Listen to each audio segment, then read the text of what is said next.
Hey everyone, this is Peter, and you're listening to interview number 10 with Vas Sanchez. This was recorded August 16th, 2018. At the time, my then co-host and I were covering Cobra Kai on another podcast called TV in My Brain before we started Cobra Kai Kompanion. And this is the interview.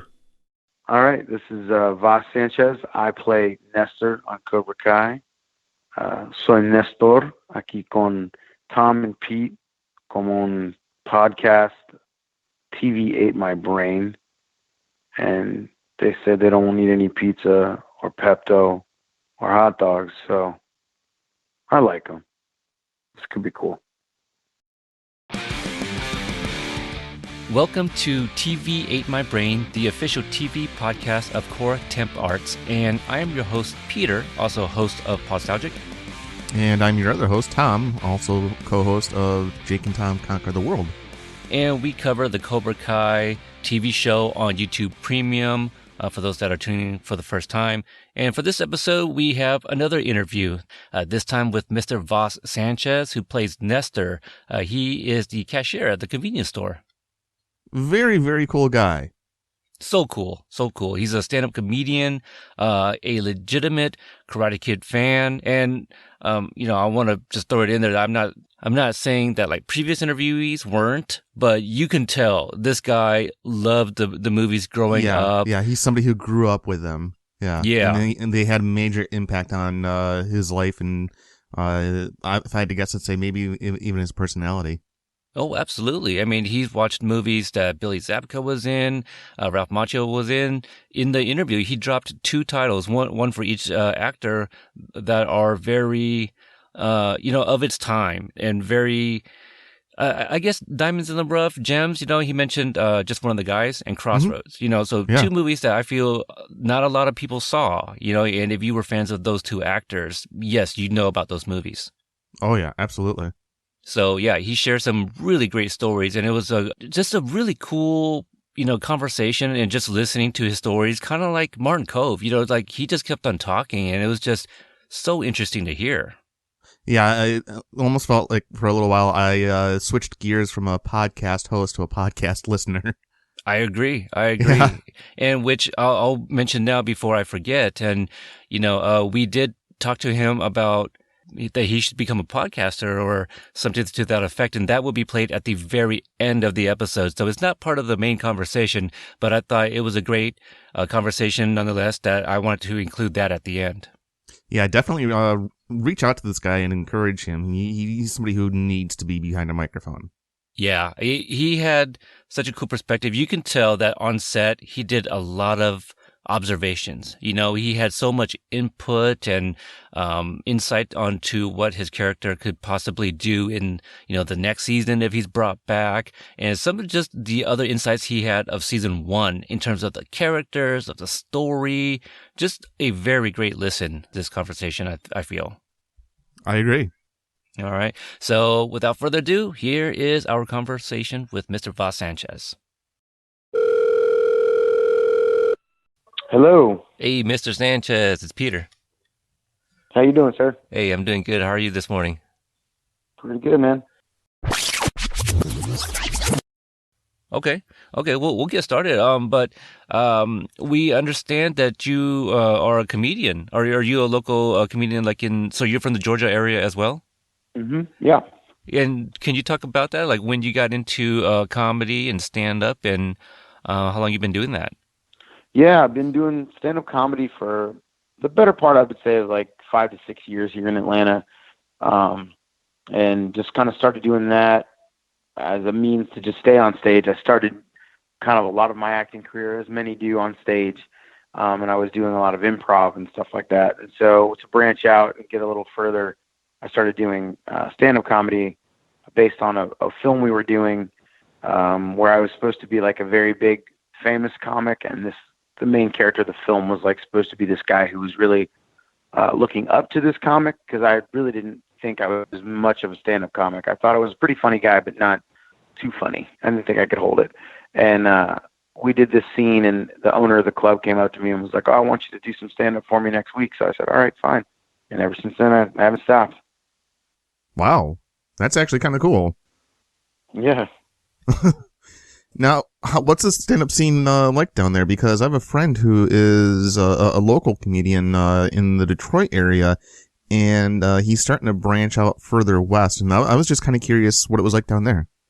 The scene in Atlanta is amazing. It's very, very big, and it's very strong. The community is really tight-knit, and I would say that all of the comics here in Atlanta really bring it. Like, they really understand structure and timing and content generation, and like they're very present. They all have very unique and different styles. I don't feel like a lot of folks down here are really trying to like copy or really like take from someone else's style. They're very unique, and again, like I said, the community is very strong, very tight knit. Everybody's really good friends. The Atlanta Comedy page for Facebook is really great. Like every day when it's someone's birthday, someone will post a big kind of a happy birthday post. And in doing so, they post this big, like, what we love about that person, and everybody comments. So you get upwards of like 300 comments on your birthday of people just telling you they love you and they support you, and they're, you know, putting you on all these different shows and commenting on all these great experiences they had with you. So the scene here is full of love, and it's great. I encourage anyone from any scene to please stop through Atlanta, try and get on any one of our shows. They're awesome. Yeah, very cool. That is cool. Yeah, that's awesome to have that type of support group. Tom, I wish the movie podcasting community was that supportive. I'd like to get 300 likes and love on my birthday. Wouldn't that be nice? It would be. All communities would be better if we could do that. Growing up, did you have any type of any inspiration in terms of the comedic scene? Like Eddie Murphy doing stand up early on. Did you have anyone like that? Yeah, absolutely. I mean, Eddie Murphy is definitely one of them. Raw and Delirious were part of my like rotation all the time as a child. Robin Williams live at the Met. Steve Martin, Richard Pryor. I mean, it's funny when you talk about it for being as young as I was when all those were coming out. I probably should not have been exposed to half the stuff those guys were saying, but you hear it, you just do it. And I used to watch a lot of like Mel Brooks films. Spaceballs was a big one that I would like quote. I remember being very young, like very, very young, and being in like a dealership while my parents were trying to buy a car, and I had all these car salesmen kind of circled around me as I was quoting the movie.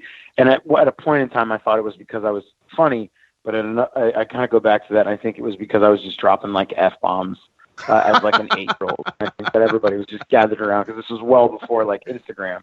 So this was just a moment for everybody to just be like, oh my gosh, look at this kid. He's just over here just dropping F-bombs. And like, so I don't know, but I was always quoting that kind of stuff. And yeah, definitely like the bigger names that we all grew up kind of hearing, I definitely was inspired by those guys, and that classic form of 80s, 90s style stand-up was always something that intrigued me and kind of pushed me into like a center spotlight in front of any group.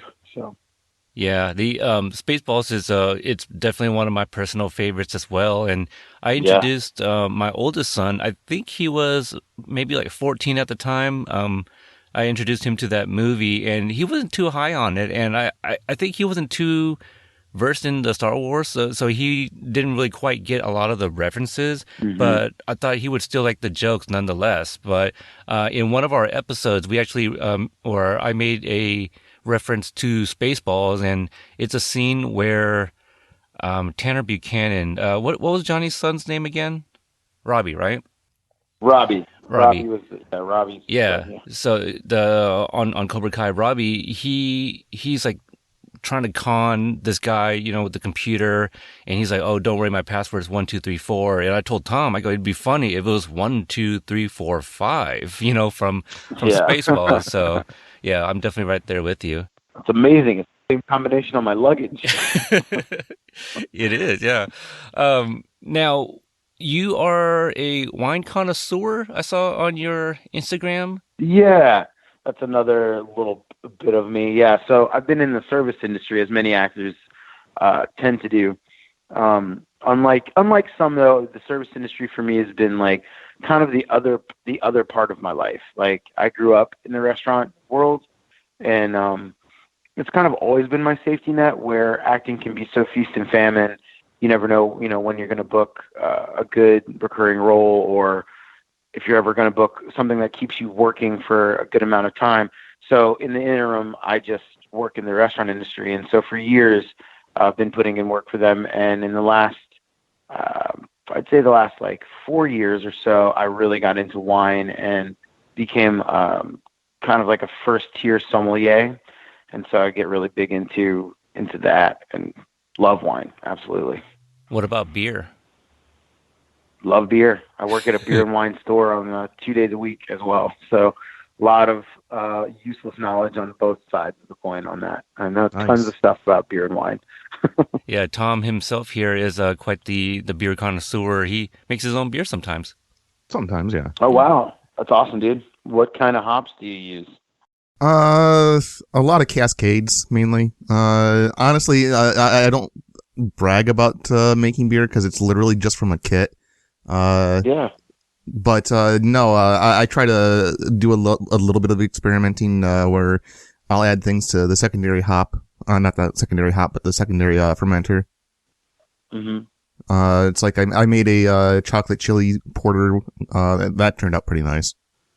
Nice. Sounds great. I don't know what you guys are talking about. I'll drink a beer. Secondary fermentation. Yes. So yeah, I was going through your Instagram account, and I think the first time I saw you like in the shop that you're talking about, I thought you were actually at the convenience store, you know, that your character works at on Cobra Kai. I was like, wait, does he actually work there? I have so much experience in life to play these characters. Yeah, the wine store, the bottle shop that I work in, very different from the store that Nestor works in the show. The store that Nestor runs, I think, I would say is a lot more fun. It would feel it's very like laid back. Yeah, a lot definitely happened there. I saw that in your credits that you there was an episode of MacGyver that you were also in. Yeah. Mm-hmm. Did they film that down there then, huh? Yeah, we were picking up a lot of interesting shows and things happening in Atlanta. A lot of film is happening here, and so it is always interesting to see what comes across the desk for things they want you to read. And yeah, I picked up an episode of MacGyver, and it was really good. It was oddly enough, the episode supposed to take place in Puerto Rico, which is half of where I'm from, and so it was like. It made sense. It was fine. The casting director really liked me, and then moved on to the episode. The directors were a lot of fun, and it was a really, really cool episode. It was probably one of the most trying episodes I've ever had to shoot, only because we were shooting directly under a flight path from south of the Atlanta airport, which is a very busy airport. And for each take we were trying to do, there was just a plane flying over, and we'd have to cut and kind of go back to one every time, and it was very trying, but we got through it, and we got what we needed, and it was a really fun day on set for sure. The reason I brought that show up in particular because we previously interviewed Miss Erin Bradley Danger, who played Counselor Blatt, and she had a few episodes as like a Phoenix agent, you know, so that's kind of cool that you guys were both associated with MacGyver. Yeah, that is kind of cool. That's awesome. Yeah. So being a comedian and doing some of these other side jobs, like how did you come across Cobra Kai? It was one of those, you know, I have an agent, and so it was one of those moments where this comes across the desk, and she submitted me for it, and I got really excited because I was a huge Karate Kid fan back then. I'm a huge Karate Kid fan now. I saw that, you know, it was Cobra Kai, and I thought, is this really like affiliated with Karate Kid? What is this? You know, so I started delving in a little bit and saw that it was the actual kind of follow-up sequel to the original movies, and I was so thrilled. So I was like, yeah, I don't care what part I get. I don't even care if I'm an extra on this. Would be really, really cool. And so I ended up getting, you know, reading for this part, and the part was, you know, it was pretty smooth. I think they were really just kind of looking for someone to have some good timing and be able to work with Will Zabka really well, and you know, we had a great time on set, man. I think it was the organic kind of understanding of the character that I was playing. Like Nestor is just that he's just doesn't care. He seems very much to me that Nestor is the kind of guy that's like, I own this place, I run this place, but I really would rather not. Like, I think he probably spends like half of his paycheck usually buying into the Mega Millions Lotto every week, just hoping like I have to be that guy anymore. But so we had to, I think they were really looking for someone with some good timing to be able to react to the edge and the like stress that Johnny was really going through, and his life just being so. These two characters both have a life they really are like about, and I think that it's funny because one is very like I don't really care, and the other one is Johnny's so intense. So I think it was fun to have the two play against each other, and I think at least I would hope that that's what I kind of managed to do for them, and so that's why I was cast for Cobra Kai. Now, you mentioned you're a big fan of 80s and 90s pop culture. When you were on set of Cobra Kai and working with William Zabka, working with Ralph Macchio, now I'm assuming that you were a professional on set, but just a little bit, how badly were you geeking out on the inside? So badly. Like, so badly. Like, all I can say is that, to have been in an episode of MacGyver and now to be in Cobra Kai, if I can book like a Van Damme movie at this point, like 12-year-old me is going to be high-fiving me right now. Only because, Crossroads was another Macchio film back in the day, and I play harmonica, and that movie was what kind of put that in perspective. I loved the whole understanding of the Robert Johnson 33-song blues story, and so being that close to Ralph Macchio and actually getting able to talk to Ralph on set, we had a moment which was really, really great. I did end up talking to him, and again, it sounds cheesy, but I played harmonica because of that movie. I did karate because of Karate Kid. I specifically did Okinawan style karate because of Karate Kid. And so I was talking to him about that, and he thought that was really cool. And I was like, you just have no idea, man. I never thought in a million years that I would be on the set of anything affiliated with something that I put actual time and energy into when I was a child. Learning Okinawan, I learned Shorinru was the style that I took for years and years and years and years, only because Karate Kid, Mr. Miyagi was from Okinawa. So I was like, there's no better karate to learn than an Okinawan style because Mr. Miyagi's Okinawan. So it was just wild. And we had this great conversation, and he was super nice and very cool. And, he was telling me about all the cool props that he still has from a lot of the films. And he still has a Telecaster from Crossroads that he keeps in. I was like, wow, that's the coolest thing I've ever heard. That is awesome. Yeah, it's and he's, again, just super, super nice, very cool guy to work with. Yeah, I really respect a lot of what Ralph Macchio has been doing with his career ever since Karate Kid and during Karate Kid and everything. And so being on set with him was like incredible. And Zabka too, just an amazing guy to work with. They both are just consummate professionals and like really have such an idea for these characters and such a drive. And it's really kind of cool to see. It's not just like a joke. It's not a gimmick of being very like, oh, we'll just pick up this old franchise and see where it goes.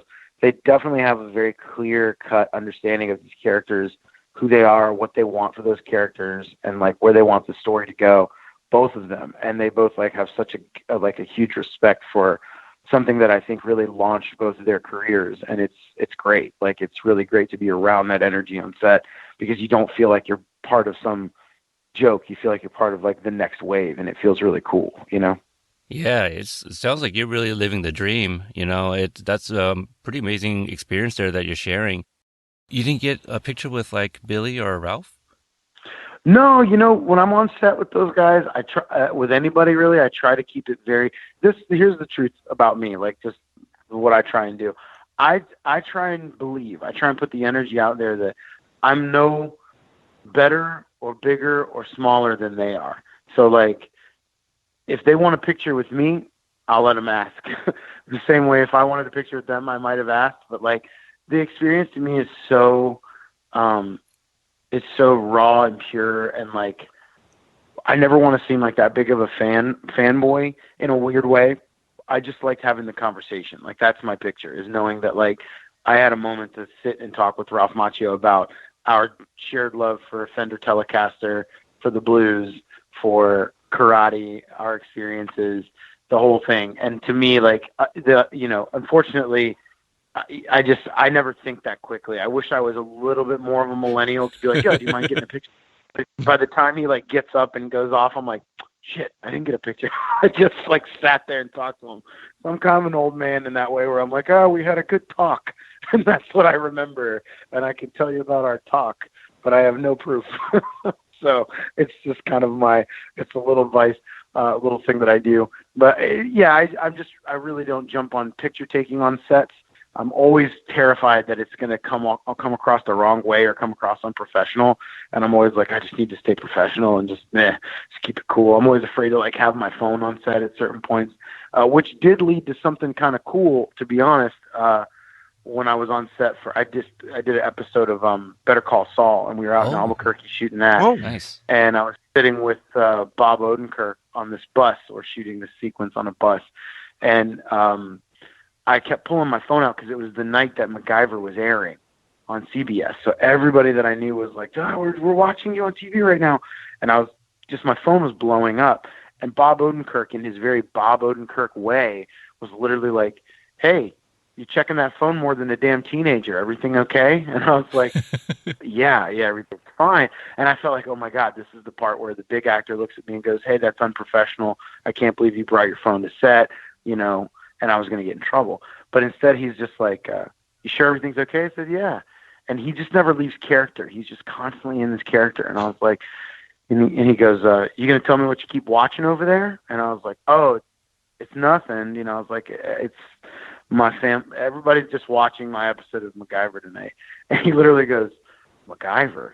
Like that. And I was like, yeah, it's on CBS. And he cuts me off. He's like, yeah, no, I know what MacGyver is. I was like, okay. And he goes, all right, well, that's cool. That's cool. And we're on a break. We're not even shooting at this point. We're just kind of on a break by craft services. And he goes, well, are you going to show me the clip or what?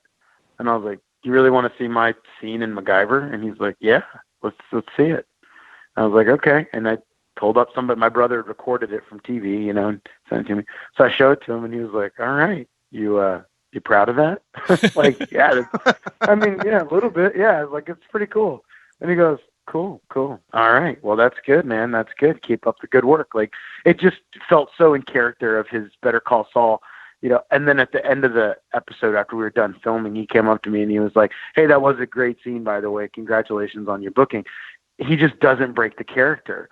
In real life, Bob Odenkirk was very like, hey, that's cool. But he couldn't say that while still playing Saul. Like, he could not do that. He had to or Jimmy rather is that character in the moment. He couldn't break it. So he just kept being like this really like stoic, laconic jerk. And I was like, oh God.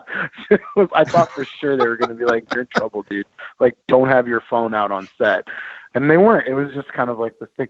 So yeah, to go back to it, sometimes I just am very like guarded when I go using my phone. But I wish I had caught some pics of me and Bill and Ralph. Because I mean, Bill Zabka, I have to tell you guys, he is the nicest human being on the planet.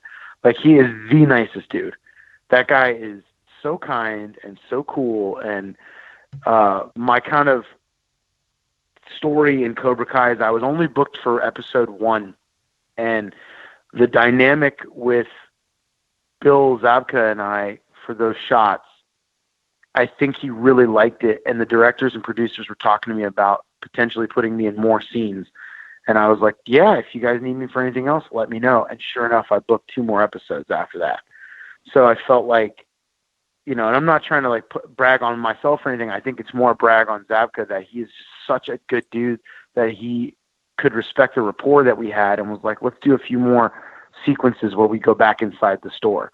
Because there really was only the other one sequence where I'm just kind of standing there while they interact about the spray paint and everything. But prior to that, there was the scenes with the kid, the bootylicious stuff, the magazines, the ID check. I don't think any of that existed before episode 1 was shot. So I have Zabka to credit a lot of my appearances in the show because he just really enjoyed working with me. So I love that guy for that. Yeah, everybody that we've talked to has just had nothing but high praise for the guy. He seems like a really, really cool dude. He is, man. He's unbelievable. It's just like he has such a huge career and wealth from the 80s to now being like a music video producer, rock star, essentially. Just so many cool things that he's done. And just hanging out with him, you're literally like, dude, you are a good dude. You're a good guy. I've met plenty of people on tons of different sets and tons of different opportunities where you're like, yep, that's exactly what I thought they would be like. You know, it's just kind of like, oh, well, they aren't exactly awful, but they're not that pleasant. Some people are a little more diva-y than others. And everyone on this set, everyone from craft services and production all the way up to Zabka and Machio was an unbelievable pleasure to work with. So professional, so cool, so nice. Everyone was great, man. It was a really cool experience. More sets need to be like Cobra Kai, for real. Like, it was awesome. Those guys are great. Yeah. Very cool. That's what a lot of people said. Yeah. With the Karate Kid movies, you know, like I also host a movie podcast. Most of them are retro movies. This was completely unintentional, but just kind of doing the math, I think I've already covered at least 5 Ralph Macchio movies, 3 of which are the Karate Kid movies. I also covered My Cousin Vinny, The Outsiders. So, I guess, you know, I did enjoy a lot of Ralph's movies kind of growing up as well. Being a big fan of Ralph Macchio, what do you think about the way that they're presenting Daniel's character in this series, where they're not really the good guys that we thought they were? They're not really the bad guys either. How do you feel about that presentation? Actually, I really enjoy that, only because it takes the kind of 80s trope that we all are used to and spins it into a very new perspective of what I think is more realistic, in that when we go back to the bullies that picked on us when we were kids, or we go back to a moment where maybe you picked on a kid or something, you go back and it's like, in that clip of that moment of your life, yeah, they were bad, they were jerks, they were mean, they were awful, but we don't know what motivated their behavior that day. We're not sure why they were so mean and so awful. And of course, back in the 80s, you just needed that to exist. You just needed them to be the antithesis of what was going to be our underdog hero. And today, you know, I think it's important that we understand that it's always about like a balance. It's always about trying to understand what motivates people's actions, and there are like repercussions, and there are these consequences for your actions. And I think it's funny. It's a funny like lesson that we learned, that the actions of both of these guys would translate so far into the future. So I mean, yes, I think there's a lot of humor to it, for sure, in the idea that like they're still talking about these karate tournaments, even though they're well into their like 40s. They're still like thinking back to when they were teens and talking about this karate tournament. But I think that they play with it really well, in that they joke about how karate was like what Friday Night Football is to us. Karate was like that in the 80s, and I agree. I totally felt like that. I felt like karate was like the thing in the 80s and the 90s, even the early 90s. And I think that the way that they are showing us that, like, you never really know who the bad guys really are. It's all about the motivation and why. And like, they wrote this show so like smart to me, in that the flashbacks would go back to the movie, which I loved. It wasn't like these recreated flashbacks. It was like, let's go right back to the moment on the beach when he's kicking the soccer ball around. And he's reliving that moment with us, with Zabka's perspective instead of, Machio's perspective, which is what we got originally in the movie. We get Machio's perspective of, I'm just a new kid in this new town and no one really likes me, and there's this really cute girl and I want to get to know her, and all these guys are being nice to me and I want to play soccer with them, whatever. In Zabka's mind, it's this, I'm the hot shot, I've got to prove myself constantly. I've got to stay above the game all the time. And let me go see this girl that I used to date. I'm going to keep trying to get at her. I really want her to like me. Oh, wait, who's this new kid? He thinks he's so cool. I love that they played that. I love that they kind of played that whole angle, and we got to see a little bit deeper into the Johnny character and like what his whole life was, with the conflict with his father and his whole family life. Like, it really motivated a lot of what I think some kids today might have a lot in common with that, where they don't exactly know where they fit in, and so they get angry and they kind of lash out their anger and don't know what to do with it. And I feel like it's interesting now that Cobra Kai becomes kind of the good guy. Cobra Kai becomes the place where kids who don't really know where they fit in can go. And I love that. I was like, this is great. This is one of the best ways I've ever seen to de-villainize someone from the 80s and make them completely like remade, even though we get like the flashback of Coach Kreese or Sensei Kreese at the end, which was like huge. Spoiler alert for anybody who's listening. Oh yeah.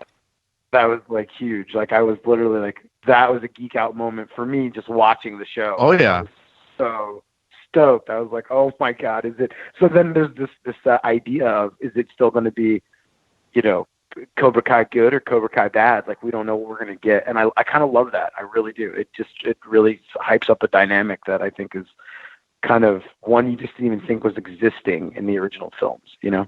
Oh, absolutely. Yeah. And for anyone that has missed it, or maybe this is their first episode tuning in, we did talk to Mr. Martin Cove, so. Oh my God. Yeah. So cool. Can you imagine how we felt, being behind the mic and I talking mean, to him? We just let the man talk. Unreal. So, but, and sure. you have an experience that we definitely envy there. Yeah, what you said about Cobra Kai, I completely agree. Like who would have thought back in '84, fast forward to 2018, you're going to have millions of people screaming out Cobra Kai, till I die, or Cobra Kai never dies, and no mercy. What happened to No Wax mercy. On, Wax Off, Miyagi-Do? I know, right? It's Yeah. done. So, it's. Go ahead, Tom. I'm still kind of shocked at my kind of realignment of my perspective. I was a big supporter of Daniel LaRusso. Now I can't help but think that he's just kind of a smarmy little jerk now. Yeah, I definitely feel like that kind of, they did kind of take a lot of the shine from our original hero. But again, I think it humanizes things. I think it makes things a little bit more like real, and you're just kind of like, was he necessarily a hero? Maybe not. Maybe we were just seeing it from his perspective, and like, in the 80s, it just was the out-of-town kid. That was really the only conflict. He was just from out of town.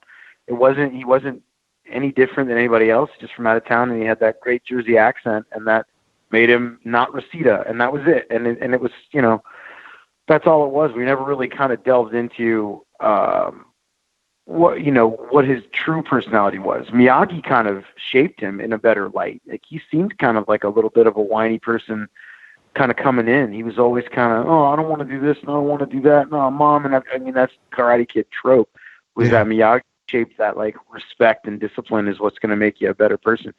And then I think it's funny that like in time, that respect and discipline comes through in, car dealerships, which is, which exactly, I love. Yeah. That's so great that he like owned a car dealership. And I guess it's like a nod to Miyagi since, he had all those cool cars, which, by the way, Ralph Macchio has the original, I think it's like a Studebaker or whatever, the original car that gets to like wax on, wax off on. He bought that car. He has that car. He has the original gi from the match, from the last shots of Karate Kid 1. He's got that gi like hung up in his house. He's talking all about it. I was freaking out. I was like, that is the coolest thing ever. He's like, yeah, I've got that car. I was like, that's so cool.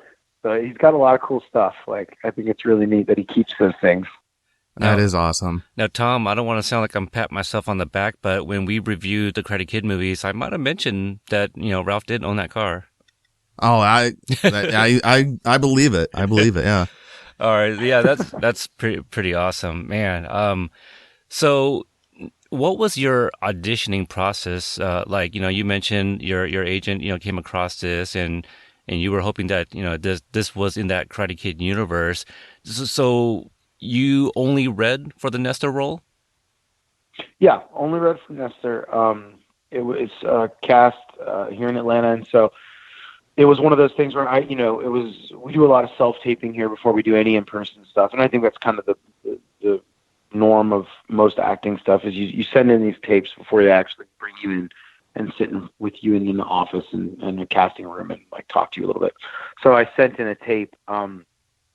Being able to speak some Spanish and English, the character's supposed to have these Spanish lines, and I think it's important to know what those lines mean and kind of why he's saying them. And so, of course, I did, and I just kind of played very like dry and very apathetic, and I think it just read well on camera. This kind of big dude who I personally feel like Nestor at this point needs to take karate. I think it would be really cool if Nestor took karate at Cobra Kai. But I think it's funny that in shots, it's just like, oh, this big dude who's clearly like big enough to hold his own is like, I don't care. I just don't care about anything. And like, you know, they wanted this whole idea of like pizza and like food from a gas station, like that you would actually, how down on life are you that you would get a slice of pizza from a gas station? It's just such a like, I thought it was hilarious. And so the audition process to me was funny. Like I was like, oh my God, Johnny, what happened to you? Like, well, not only that, but he was very selective. No, I want that piece. You have no idea, man. We probably did like 15 takes of that scene.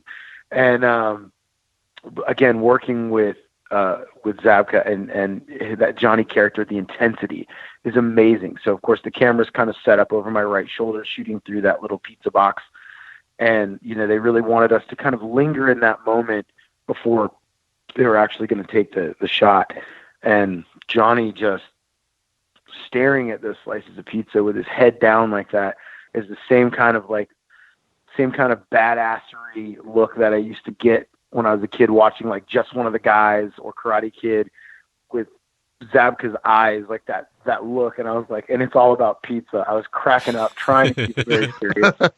Like, look at this guy. It looks like he's about to karate kick these pizza slices. Like, he's so mad looking.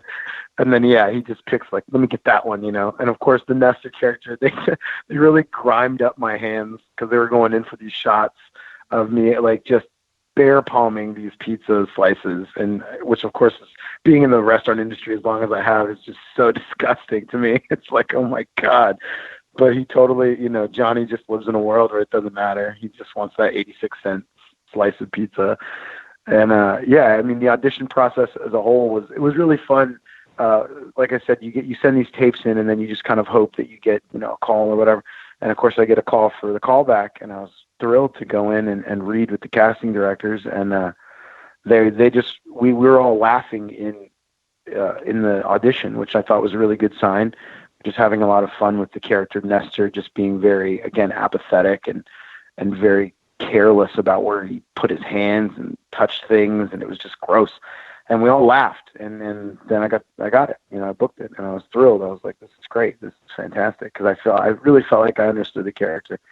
So it was a great process. Now, in your opinion, was Nestor purposely not wearing gloves because it's Johnny, or that's just his character? I think it's probably a little bit of both, but definitely his character. Like, Nestor, if there were gloves back there, he wouldn't even know where to find them. Like, he does not care. I think it's lucky that Johnny found pizza in that hot box at all. I don't think that Nestor is the kind of person who would have even like stocked it that morning. Like the night guy, whoever that was, the shift before, definitely put that pizza in there. Nestor would not have even cared. Nestor would have been like, "We're out of pizza, dude. Get a bag of Funyuns, go somewhere else." Like, he's so careless and does not, you know. I loved the scene with Jake. He played the character Hawk, where he had to check his ID, and it's literally just kind of a state law thing, which made it even more fun because Nestor really doesn't care. Those kids buy a bunch of beer, and I loved the sequence there because he comes up and buys the beer, and then we have the whole interchange where he's like, "That's my kid over there," and, you know, I'm totally of age. And then Nestor doesn't, you know, once he realizes Nestor doesn't care, he asks for like some ridiculous amount of bottles, like some 7 bottles of like liquor, some hard liquor. It's just, to me, it was like, I love Nestor for that. He's just like, sure, I'll give this kid 7/5 of any one liquor behind this guy. Like, wow, like what a careless person. I love it. No responsibility whatsoever for these children. Not even a little bit of like, I don't know if you need 7, dude. Maybe start with 1. Yeah, your night goes, but 7. Like, sure. I loved that. That is a pretty good moment on the show too, because Hawk is. I had to freeze the frame where you see his ID, and we did the math, and I think he's supposed to be 25, and we're like, Hawk does not look 25. So yeah, Nestor does not care. I loved it. Yeah, Jake, that kid is a great actor too. Jake is an amazing actor. He was talking to me a lot about wanting to do stand up, and he's only 17, and I was like, yes, like you go do it now while you're young and get up and fail a bunch and have fun with it and until you feel really strong, which will probably hit you around your 18th or 19th year, which would be great. And then you're that young to hit stand up. He had great comedic timing, just a really cool kid. Sholo too. They were all the cast was so fun to work with. Now, in the first episode, kind of early on, it's actually a very pivotal scene. We get an introduction of a lot of the characters. There's that great fight scene just right outside with Billy and with Joe, who played Kyler. Did you have any interactions with Susan Gallagher, who played Homeless Lynn? No, yes, like Homeless Lynn. The makeup department did such a great job with her because she does not look like that, obviously. No, she doesn't. And she's very, very sweet. She's very good. But as a character actor, she's just phenomenal. She really, so to be honest, when I pulled up to set originally, it is at a pretty rundown little strip mall that they've obviously locations found. And when I pulled up to set, I was walking up to set and I saw her and I purposefully like avoided her, thinking she was just like someone who they could not get to leave set. She was so believable. I was like, ugh, because I had shot an episode of the show Powers in downtown Atlanta, and we had so many problems with that. Like there were just so many problems with these poor people that were just all over the place, and they were just constantly having to cut and get these people off set, off scene, out of the camera line, because they were just wandering in and screaming and yelling. So here I thought we were dealing with that again. I was like, oh my gosh. And come to find out, no, she's like an insanely professional actor and just really, really playing that part. She did just wonderful. Like, again, I don't know that I remember even seeing her break character. Like, even in our cuts, she was just sitting outside the store, and it was like, oof. What they did with her teeth, like, my gosh. But yeah, she was really, really great. We didn't have any actual personal interaction. Like, I didn't get to actually meet her much, but I will tell you from that perspective that, like, I constantly was like, wow, like, they really did a great job with her.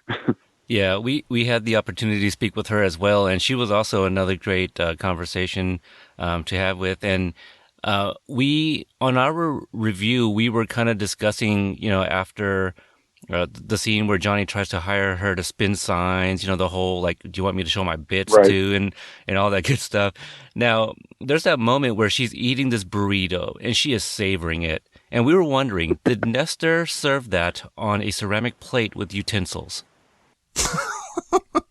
To her, it's very possible. Okay, It's very that's what we possible. thought. Because she hangs out the store so much that I feel Nestor keeps, for her, he's like, yeah, here's your regular plate and utensils, and you can just enjoy your Friday burrito. Like, she only gets it once a week if she does. It's like a once a week burrito thing from all of her, penny pinching and collecting out there. If I had to give it any backstory, that's definitely what's up. But he totally keeps a plate and some silverware in there for her. For whatever reason, I think they have a pretty good relationship, Nestor and Lynn. Yeah, I think it's also like a big middle finger to Johnny. Like, I'll give it to you with my hands. Yeah. Right, absolutely. But to Lynn, here, you can have a plate, and I'll heat it up for you. Now, one of our, I don't know, I can't speak for Tom, but one of my favorite moments in the entire show is a scene that you're also in. It's when Johnny is looking for that very last 6-pack of Coors Banquet inside the fridge. Ralph comes in and he puts 2 and 2 together that Ralph is the one that hiked up or got the landlord there to kind of hike up everybody's rent, because Johnny finds out from your character. What did you think about that entire scene and also having being in that scene? That in that scene, it is kind of a moment of, like, you get this realization that, like, man, this is kind of crappy across the board. Like, like, this is just mean.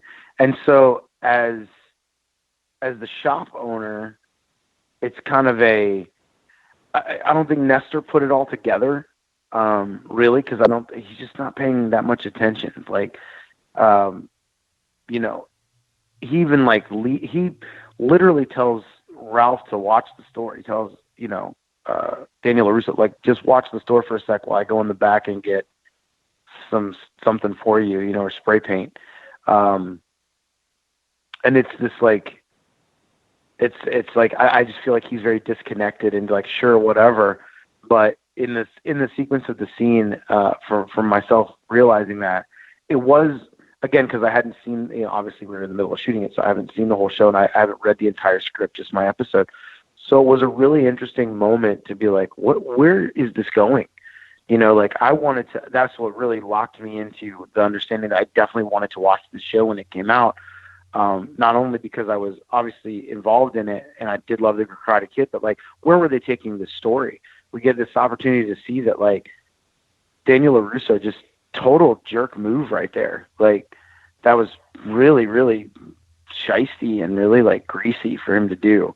And it totally victimized. So, it victimizes Johnny so much. It's like, wow, like you really just messed his life up. And then, messed Nestor up a little bit too, but I don't think Nestor really reflects on it with the shop owner. The lot owner, Zakarian, and I forget his name. That's Ken Davician who plays that role, with the like Armenian lot owner from Borat. That's the only time I think exactly, and I think that's when Nestor, I don't think can see the bigger picture. He sees like the present picture. He's like, you're the guy that I normally answer to, so answer this for me. Why is my rent going up? He doesn't like put it together where it's like, oh, this guy played this guy to get this to happen. It's more of a like, I know this is the guy that I usually answer to, so I'm going to yell at him.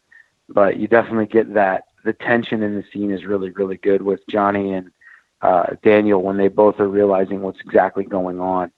And we shot that a couple of different times too. And again, just for me, this was the biggest geek out moment for me. So we were talking about geeking out earlier, because it was literally a scene with just me and basically Johnny and Daniel. That's it.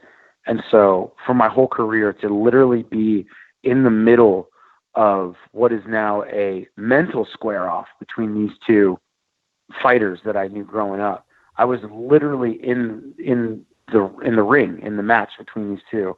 And it was so cool to me because I was like, oh, this is like the adult version of what happens in the Karate Kid movies when they both like hate each other and they're in a moment where they're like, dude, I'm going to kick your butt. I was right there, and it felt so cool because they take their characters very seriously and really live inside those characters' moments. And so, I mean, I could all but hear the 80s score in my head while standing in that sequence. Just like, it was just like I could hear the synth keyboards in the background, like any minute now we're going to break out into a fight. Like, this is so cool. But yeah, it was a really cool sequence. It was a really, really cool sequence to shoot and to kind of realize that Daniel LaRusso had that in him.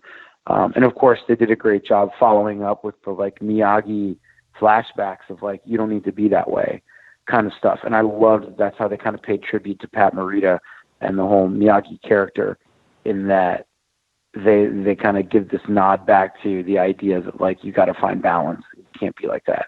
And I was like, yes, like, oh, it was so good. Yeah, that's amazing. I'm in awe here. That's a really cool experience. Gosh. Now, since we're still kind of in the convenience store here, I had the opportunity to speak with Owen Morgan, who played Little Bert, of the Cobra Kai. Now, in season finale, you guys had like a very brief moment as well, where he purchases a dirty magazine. When recounting like a story of him running into Sensei Lawrence, the previous night. What was shooting that scene like, and how was your interactions with Owen? Owen was incredible. Owen has never been on camera before that moment, before that episode.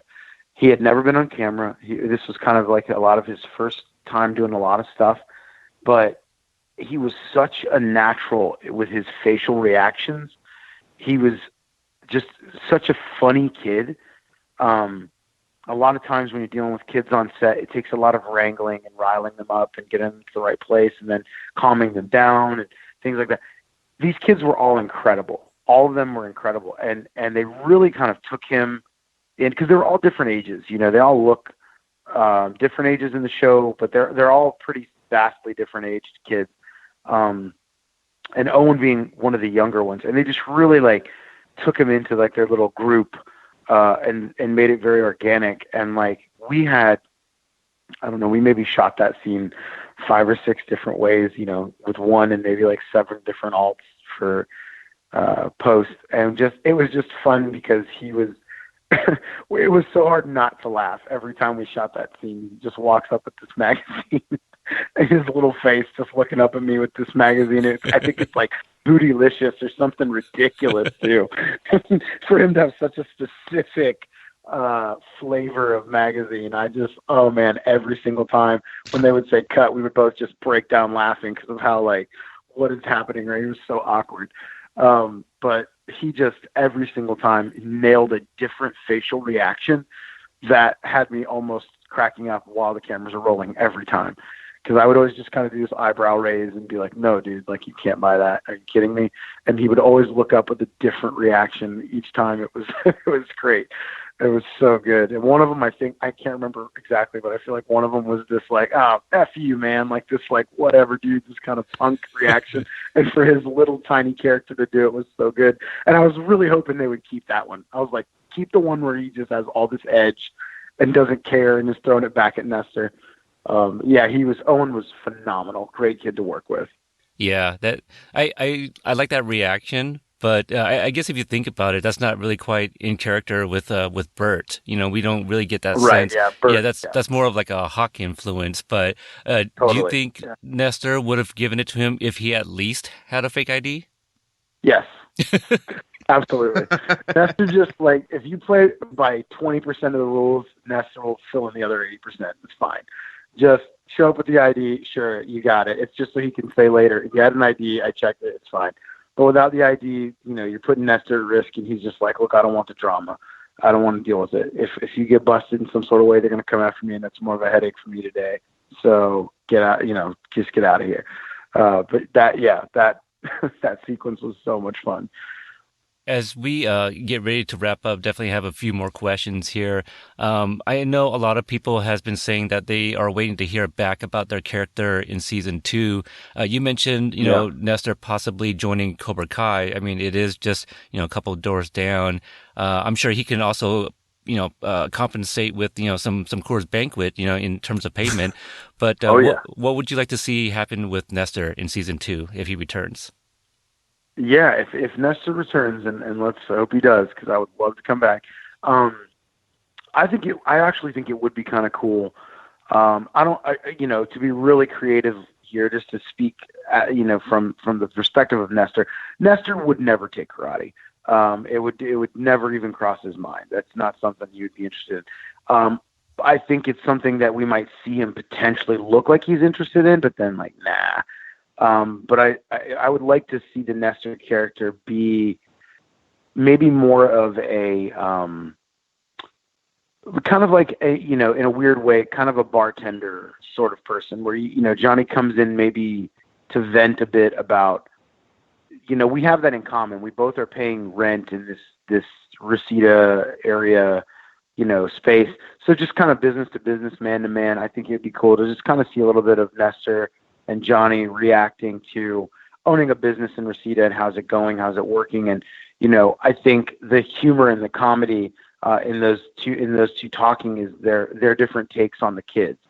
Because I see the normal kids after school. They come in, they get a bunch of candy, snacks, dirty magazines, try and buy cigarettes, try and buy beer.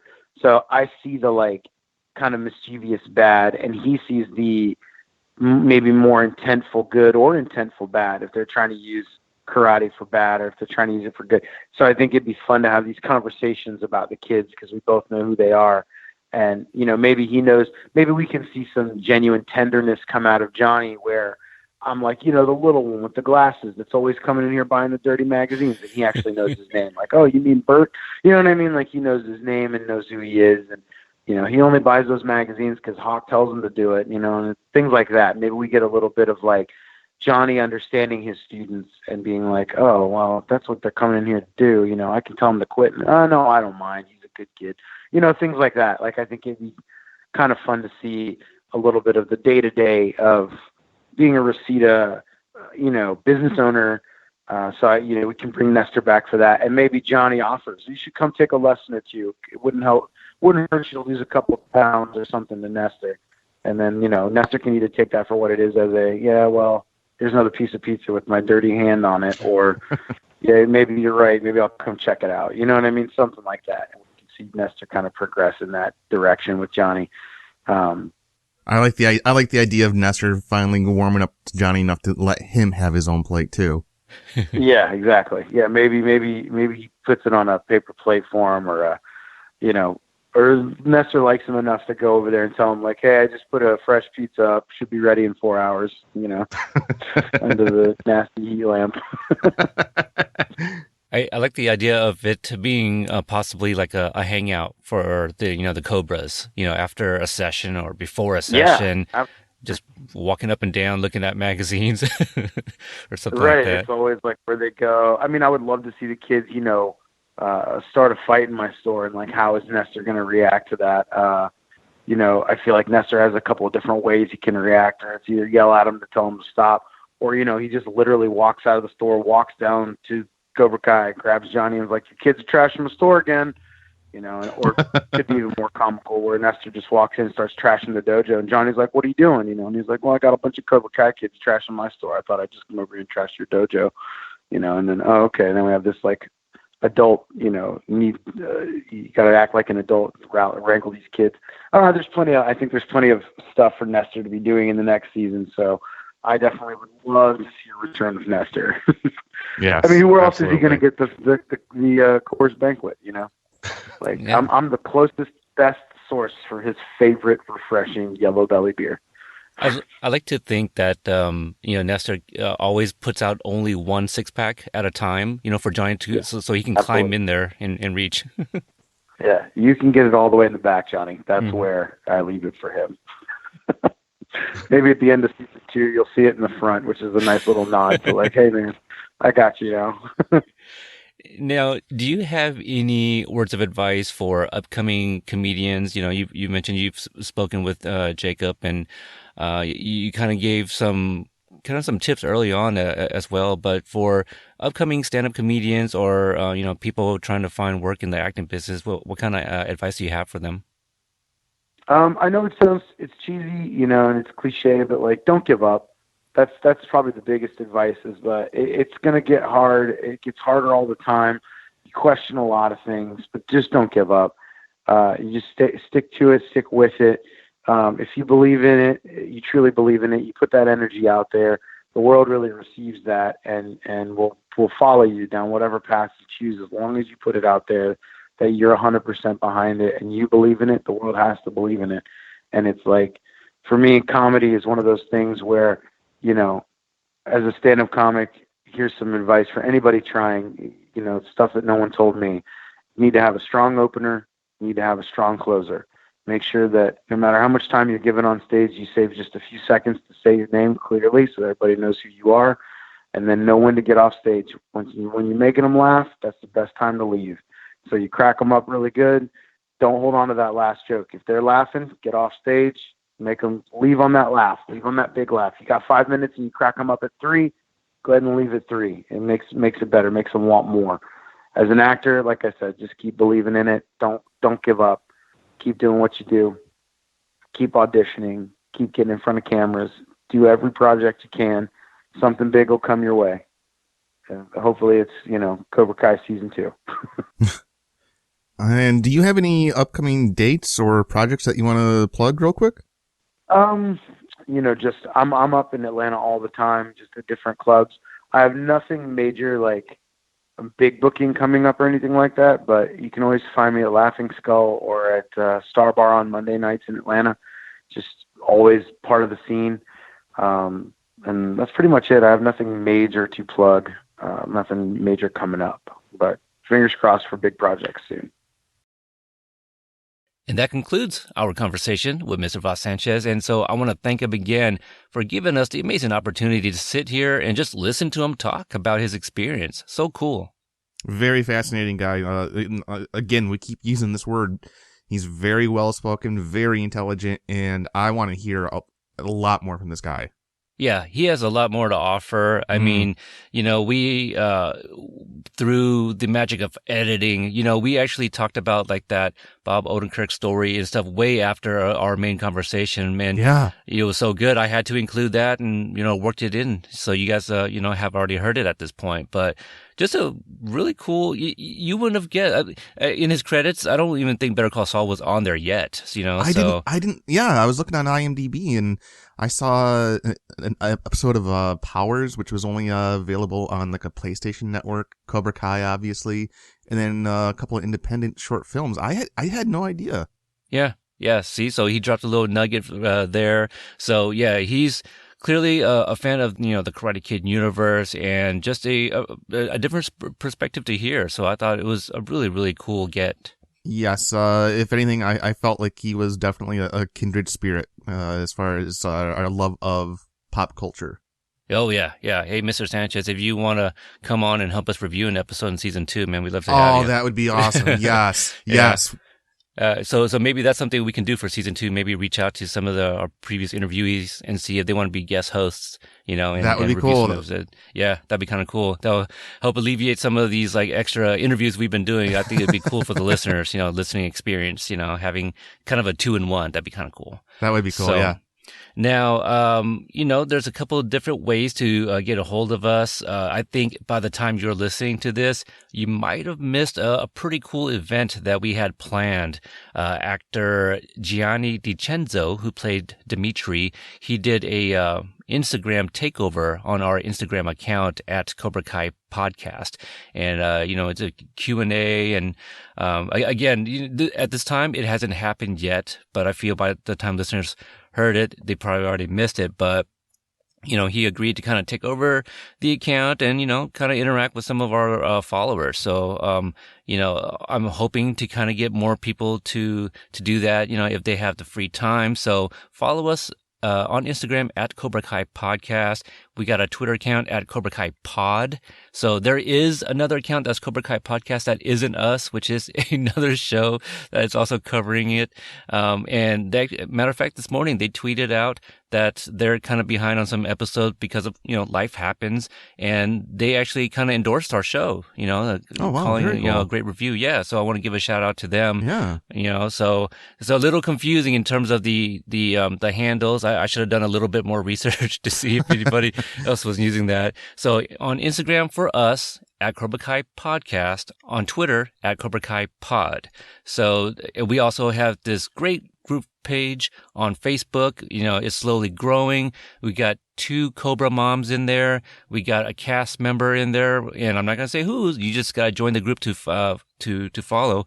And we also have, I don't know if she wants me to say her name, but we have the person that runs at Cobra Kai Till I Die, the fan account on Instagram where she's, making like animated GIFs and photo edits and things like that.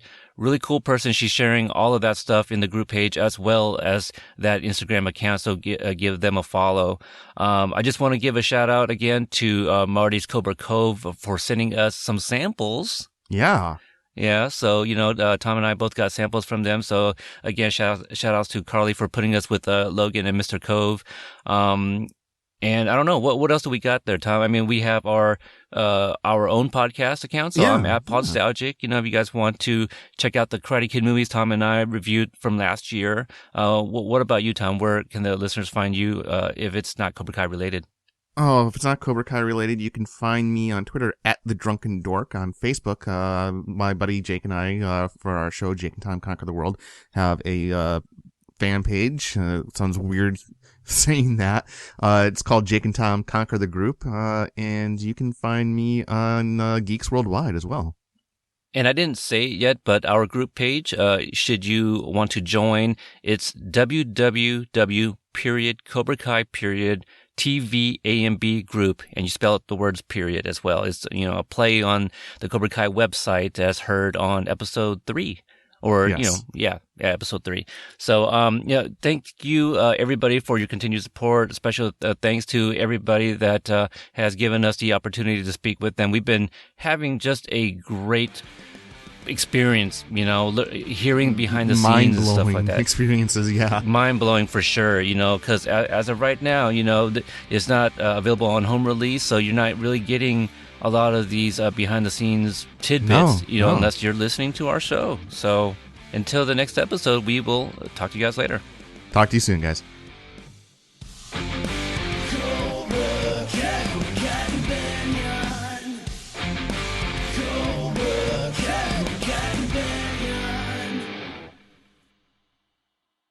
Have you ever considered getting into podcasting yourself?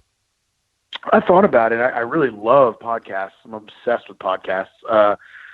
So it's something I've definitely been thinking about. I'm trying to find the idea of some subject matter that would make some sort of sense, only because I feel like there's so much saturation now with podcasts. I feel like, as soon as you think you have a good idea, someone's like, "Oh, you mean how did this get made?" And you're like, "Oh, shit, is that a thing?"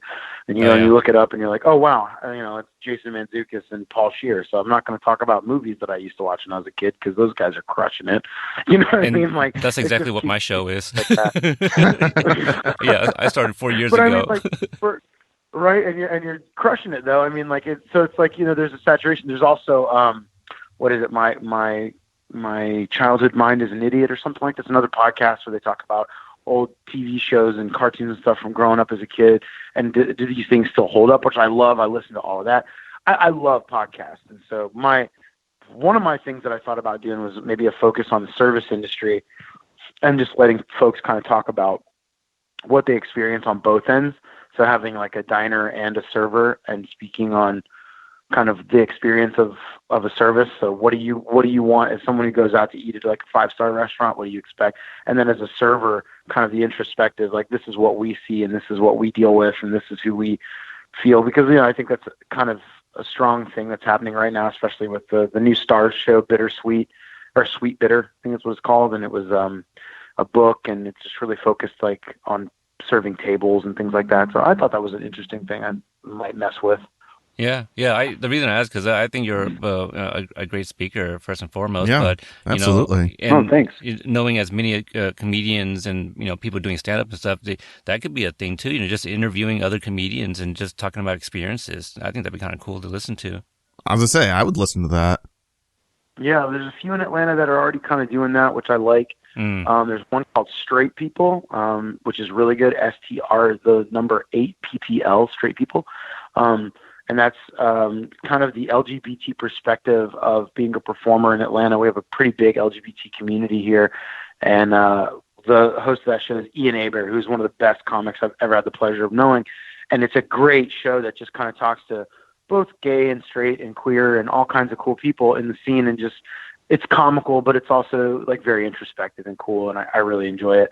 That's a good one. And there's just a few that everybody's kind of doing like that. We have another one run by Cherith Fuller, whose birthday it is today. Happy birthday, Cherith. She does an astrological one where she reads everybody's signs and stuff. And that's a really cool one. So there's a lot of cool content out there. And I definitely feel that, I like the idea of doing a podcast. So you saying that really kind of locks it in for me, because I've definitely been thinking about it. So. Yeah, Tom just said it. We would totally listen to your stuff, man. Yeah. We enjoy your stories, so you can definitely construct a conversation. So yeah, cool. Thanks, man. I really appreciate hearing that, guys. That's awesome.